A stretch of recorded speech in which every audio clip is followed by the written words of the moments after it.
Hi guys, so basically what I want to do in today's video is to show you guys how to write a pre-sale page or pre-sale content actually. So I'm shooting this from the content of the new book that I'm going to be giving you guys. If you got the offer, you are going to get this book for free. This is one of the pages that I'm considering adding to the book. It's basically how to write pre-sale content. It's different from what we have inside the Celebrant book.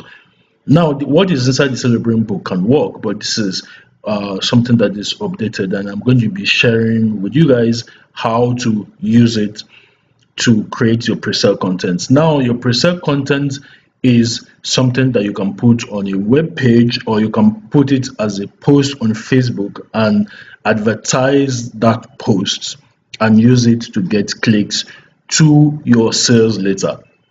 Or you can put it on a web page, then advertise that web page and have people click through to that web page via Facebook or any other place that you run your advertising. So the first thing you need to understand when you are writing pre-sale content is, number one, who is the specific target prospect. I already shared with you guys how to do this because I think that was in video 4. You have to be specific, you have to have a name, you have to have gender, you have to know their education, employment, likes, dislikes, so on and so forth. So we already covered that in video day 4.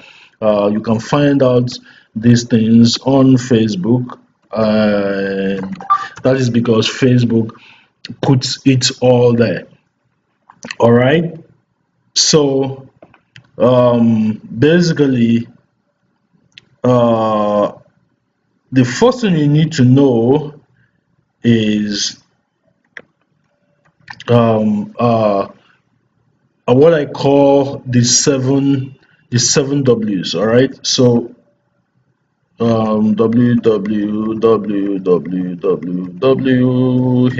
and W. All right. Am I correct? Let me see. 1, 2, 3, 4, 5. Sorry, can't even count these days. 1, 2, 3, 4, 5, 6. Okay, that is 1 W should go away. So that should be who, what, when, where, why, how, and what if. Who, what, when, where, how, and what if. Okay, so let's see. Who, okay, that's the first W. Why, when, where. I hope I'm correct. Let me go back down again. Who, what, when, where. Who, what, when, where, why. Okay. Who, what, when, where, why, how, and what if. Okay, what if. So this is the formula for writing your pre-sale content: who, what, when, where, why, how, and what if. So number one is, who is the specific target market. So we already covered that in day 4. All right. Now, as a subset of that, you need to find out what makes your target market, your target prospects destined to suffer from this problem.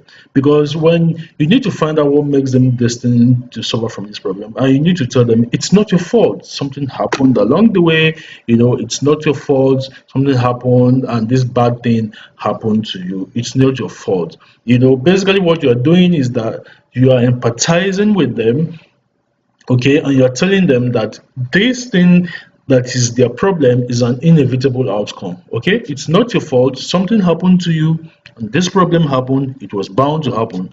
Okay, you tell them this even if you think that it is their fault that they have this problem. The reason you want to do this is that you want to make sure that you do not blame people for their problems. Please don't blame people for their problems. Problems are problems. As far as human beings are concerned, the problems were not caused by them or themselves. So don't tell them that they did something wrong. You're telling them that it is nothing that they have done wrong. Okay. And number two is the what. So what is the nature of their specific problem? Okay. You need to have a pen and paper so that you'll be writing down these answers as you're asking these questions and getting these answers. Okay, because you open up a notepad so that you are typing in these answers. If you look up here, you can see that I'm already creating the pre-sale page for my product that I have chosen to work with. Okay, so I'm already doing that. Okay, so I'm just showing you how I am doing it and how to do it yourself. All right, so number two is, what is the nature of their specific problem? Is the problem physical, or is it a mental problem? Is it an emotional problem? Is it a financial problem? How does it feel to have this problem? Is it a painful, does it feel painful? Is it annoying? Is it bothersome? Does it worry them? So depending on what you sell, the degrees of suffering that they are going to have will be different depending on what you're selling. And if you know what those things feel like, you can speak to them in terms of their specific emotions and also the level of intensity that they feel about that emotion. So for example, using our topic, I know that people who are single and who are worried about the fact that they are single, and for some reason they're not married and they are crossing the age of 30 and above. I know that they hate having to be bridesmaids. They hate it. They don't want to be chief bridesmaids. In fact, many of them even hate being bridesmaids it's them itself. Okay, and they absolutely hate being bridesmaids because they're like, oh whoa, why should I go and be a chief bridesmaid at my age, or why should I be among people who line up as bridesmaid for someone else's wedding? The older they get, the more annoying it is for them. I also know that they hate having their parents try to matchmake them with guys. I also know that they hate their mom saying, oh, Mama Ngozi's daughter is getting married. When will you bring your own husband to the house? When will you bring your own husband to the house? They hate it. It's annoying. It makes them feel bad. It makes them feel down. Okay. So what does it feel like to be your prospect and suffering from that problem? Find out. Number three is, when do they actually experience the problem? Okay, when you know when and where, and we're going to talk about the where in a minute. When you know when and where someone suffers a problem, it really helps them think that you understand them more deeply. All right, it helps them think that you understand them more deeply because it puts that problem in a place and a time. It takes that problem from being a general vague idea to something tangible that you understand more specifically. So you need to understand when they actually experience the problem. So for our topic, you know, people feel bad the most, especially ladies feel bad the most, especially when yet another friend brings them an invitation card for their own wedding. They may not show it immediately, they may not talk about it, they may smile at their friends, they may be genuinely happy for their friend, but inside they are hurting. So that is when they actually experience that problem the most. That's why many of them don't even like going to weddings. Because they're there and they're thinking, oh God, this person is getting married and I'm not. when will I ever have my own husband? God, do this thing for me. That kind of a thing. So, another thing is, you need to figure out how long they suffer that problem. Is it like a headache that knocks them out for the rest of the day, or is it like something that makes them suffer for days or for weeks or for years? Okay, for our own case, we know that many ladies have dated guys for 2 years, 3 years, 5 years, even 10 years, and the guys break up with them and marry somebody else, and it kills them. It kills them, it shatters them to no end. Okay, how often do they suffer this problem? In our own case, many people have had two heartbreaks, three heartbreaks, four heartbreaks, or more, from guys that they thought they were going to end up as husband and wives with, but it never happened. Okay, so is it a recurring problem? Is this something that happens one time but bothers them over a period of time? Is it what exactly is it? Your goal is to understand the nature of this problem. Then you need to also know what amount of time is wasted by this problem. You want to know what it is that they are sacrificing and leaving behind because they experience this problem. And that lets you talk about why they should solve it. That lets you talk about why they should solve it. Okay? How much time are they spending or wasting?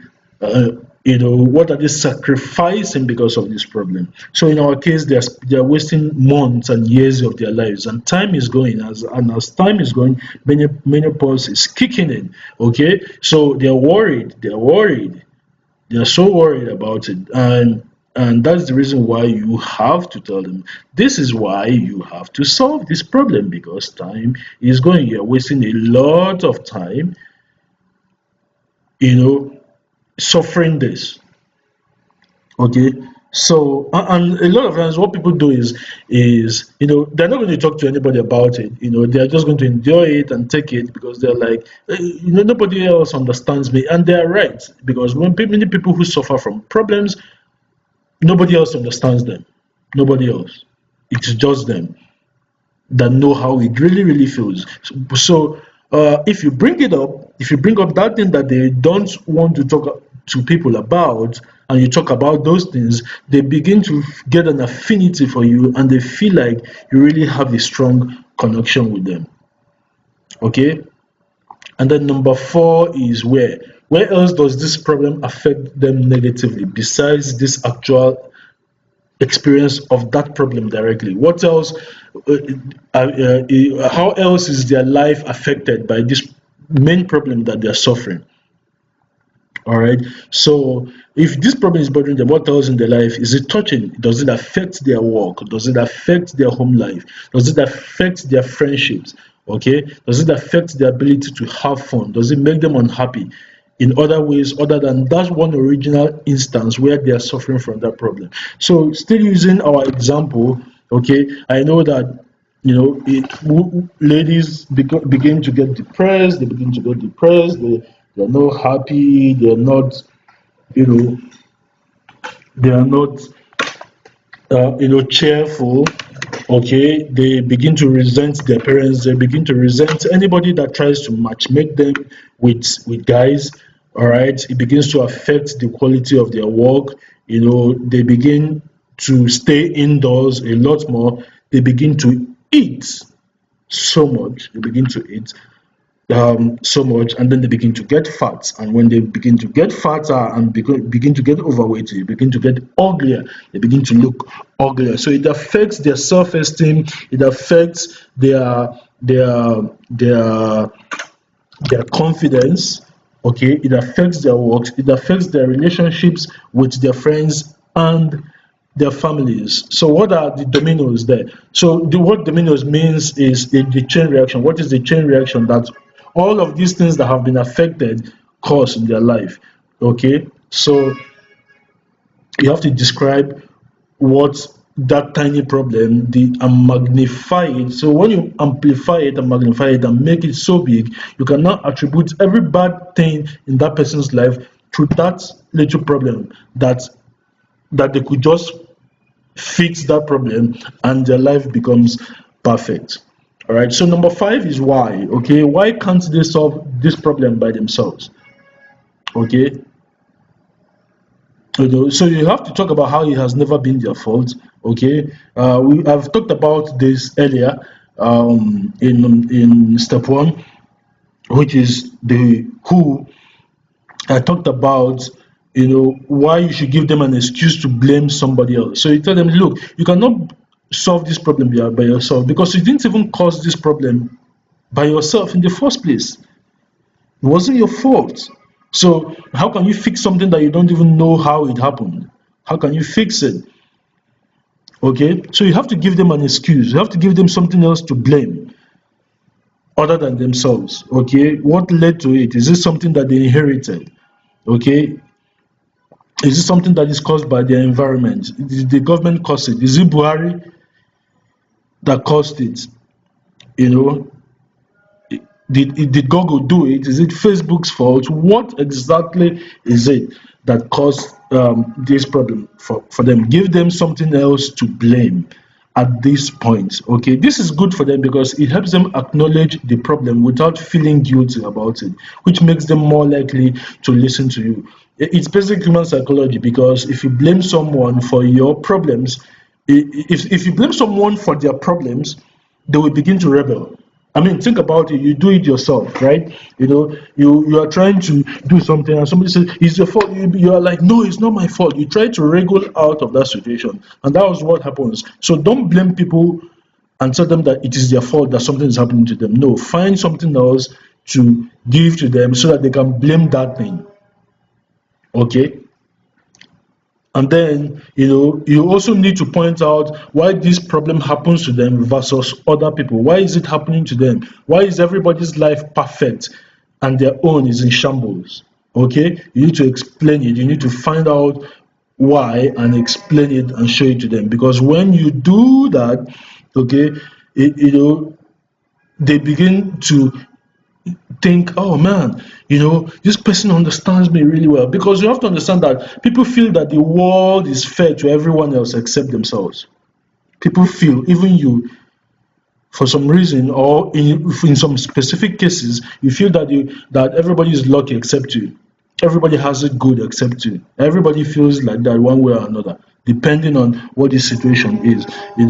Because they're there thinking, oh, if it's other people that had this problem and they try to solve it, the solution will just come to them naturally. But if I try it, it won't work for me. My case is always different. They're thinking that. So what you want to do is you want to latch on to that and amplify it, magnify it, so that it makes them feel, oh, this person agrees with me, this person understands me. They know what it feels like to be me. That is the reaction that you want to get at this stage. Number 6 is, how have they tried to solve that problem and failed? Now, many people don't like talking about their competitors, but here is where you have to actually talk about your competitors, right?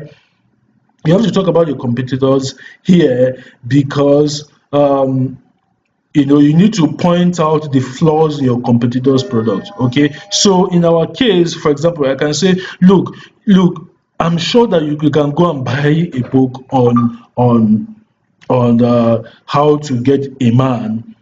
In fact, you can go. There's a book called Single to Married, and then there's another book called Single Today, Married Tomorrow. You can actually go ahead and read those books. But this is the reason why those books have not helped you. Those books are not attacking the real problem. Okay, the real problem is blah blah blah blah blah. All right, so basically you mentioned that. So you have to find out what have they tried on their own. Okay, have they tried the do-it-yourself route? Have they tried to do it themselves? Have they tried to solve that problem by themselves and failed? Okay, find out the things that they have tried. Okay, and then even if it's not them exactly, find out things that other people in that market have tried and which have failed, and talk about how those things failed and why those things failed. Okay, what are the competing solutions that have failed? Okay, if they have tried 3 or 5 or 7 things, no matter the number, and none of them have solved the problem, your job is to know why those things have not solved those problems and tell them why those solutions have failed. And then you also need to find out, why are they afraid to try again? Okay, so like I said earlier, everyone thinks that other people are lucky and they are just the unlucky ones. So you need to find out. um, so basically, even if they know of a solution, right? If they know of a solution that has worked for somebody else, they might be thinking, it won't work for me. I'm not going to do that because it worked for other people. It just doesn't work. Nothing works for me. I've tried everything. So they're going to come up with excuses.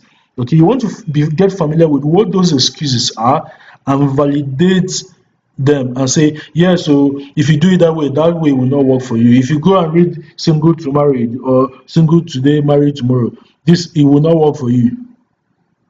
All right. And then number 7, what if they could solve it?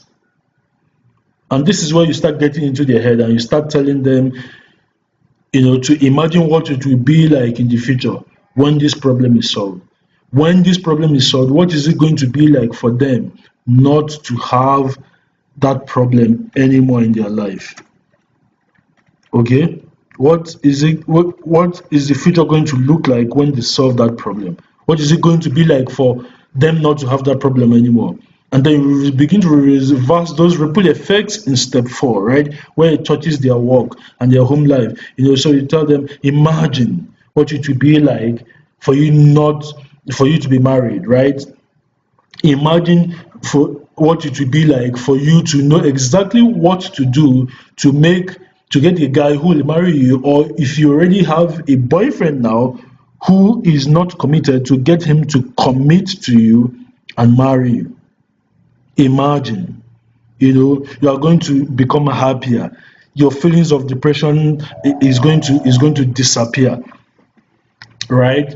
You are going to become healthier. Your work is going to improve. You're going to do better work. You're going to enjoy life better. All right. So you reverse those ripple effects in step 4, where it touches their work, their home life, their family, and their friends. And then you reverse those dominoes, that terrible chain of reaction that caused their lives to collapse because of this one little problem that they have.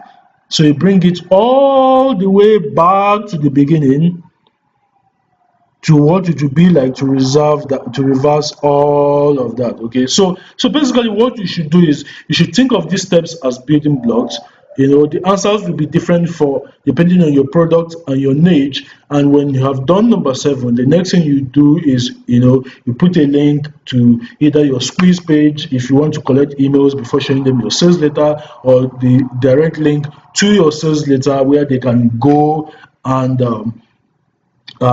read up your sales letter and buy your product. Now, the next thing I should do is to discuss how to write a sales letter, but I'm not going to discuss how to write a sales letter because it is reserved only for the people who paid for the offer for this series. The reason I'm not going to be sharing it is that there is a new way to write sales letters, even if you don't know how to write jack.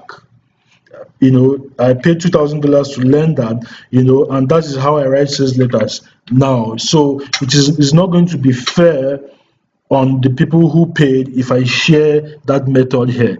Okay, that's how I write sales letters, and that's how I teach it now. So if I teach it here, that means that I'm giving it to everybody. So and that will not be fair to people who actually paid for this. But what I'm going to do here is that I'm going to open up the offer again. It closed on Monday. So I'm going to open it up again, and until next week Wednesday, if you're interested in the offer, you can still get that offer and be included in those who will be attending the webinar, where I'm going to teach how to write the sales letter using this new method. But what we have here already is going to show you how to write your pre-sale content that you can run adverts to. So I hope you guys enjoyed this video. Let me know in the comment section. Let me know, guys, if you enjoyed this video and enjoyed shooting it. And sorry, I'm sure you will have heard the sirens, blasting in the background. Is the police. I'm actually shooting this. Is 8:50. I'm shooting this today, and I'm working late, and I was really really busy today, so forgive me uh, for the background noise. All right, so guys, that's it for today's video. 90 days to 1 million naira challenge, day 7 video, and I'm going to see you tomorrow for video day 8. Thank you and God bless you.